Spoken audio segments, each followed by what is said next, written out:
I've been mostly playing Cataclysmic Fault, both Rivaras deck and other builds. I've made a newer version I've been tinkering with, but the problem is that it's really strong, but the early game is kind of wonky, and sometimes if you get a bad draw early on, or your opponent does something a little scary, it's quite easy to fall behind and just kind of get beaten up.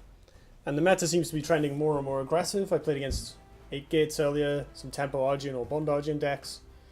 And the matchup against those is quite sketchy. So I've swapped to Aggro Cass. And of course, I managed to beat up one poor person and then immediately lose to Wanderer Rag, which was annoying. But right now, I'm playing basically exactly the Team Wars list. This list is now like 2 patches old, but I can't really think of anything to change with it.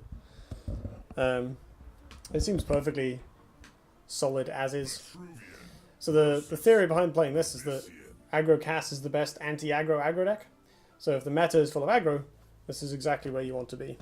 Although maybe not so much with this hand.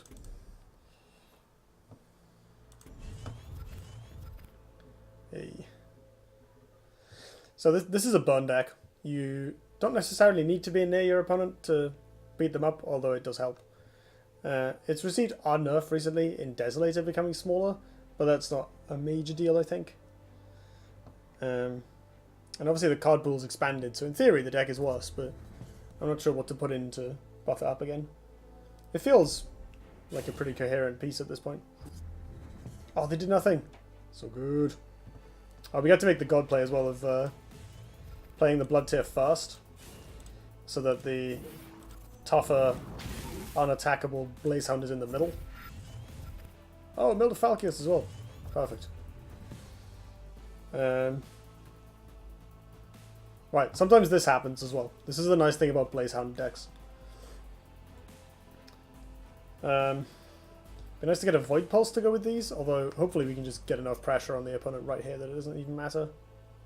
We can just go all out, all in the face.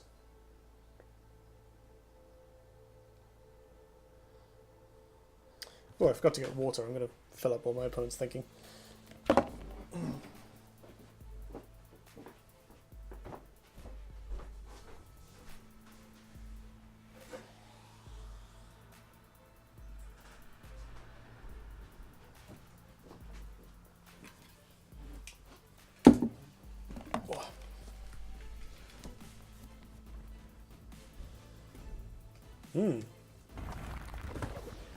Bone Swarm, run away.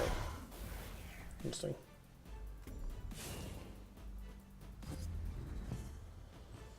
Bone Swarm. That's probably just in there for AoE, to be fair. There's always the question of how much do I hold on to Darkseed. I guess I don't need this. Although if my opponent's trying to play, like, if they play an expensive minion and we can whip it to a corner that's really strong. Like if they play 5th Canopic or something. I don't know, I kind of want to just jam double Flameblood here. But let's see if I get something better to do.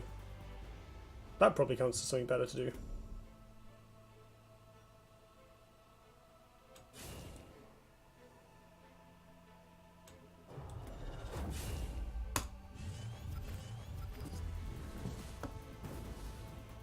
The nice thing about the Spelljammer here is it applies 2 kinds of pressure.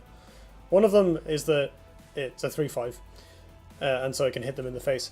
The other one is that it applies a kind of psychological pressure. My opponent will feel compelled to get cards out of their hand, because otherwise we're going to go up on cards over them, and they're going to mill cards they might need. So we get to... They might make suboptimal plays in order to kind of take advantage of Spelljammer's effect as much as they can. You know, because the play of 2 cards is maybe better in terms of resource quality than the play of 1. Oh, never mind, they just dispelled it instead. I guess that works. I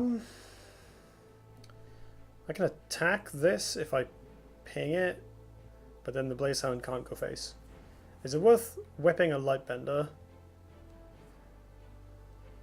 It might be. I can whip it to like here, walk in, punch it, or I can whip it to here so I can use the mana tile, because we can do double Flame Blood here. and just puts a pile of damage on each of us. That would put my opponent to... So they would take 13, putting them to 11. We still have a 3-3 and a 4-1, as well as these two in play. Vitruvian have bad AoE, and we can block off a lot of squares. And then hopefully the turn after we can just kill them. So I guess I can replace this. Nice.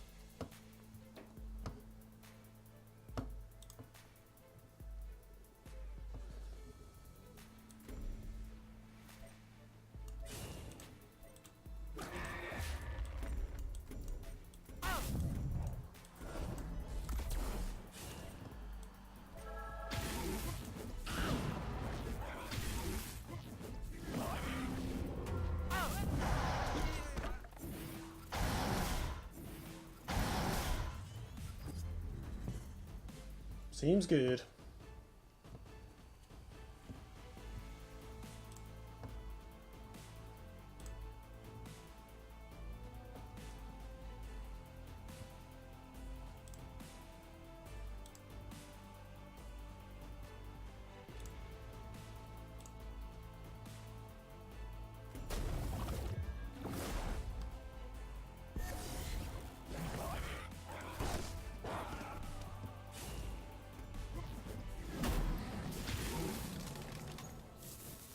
And we win.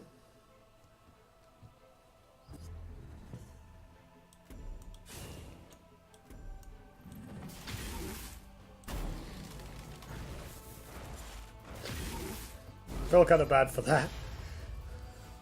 They just got a really bad hand and we ran them over. Oh no, I meant to tip and I forgot.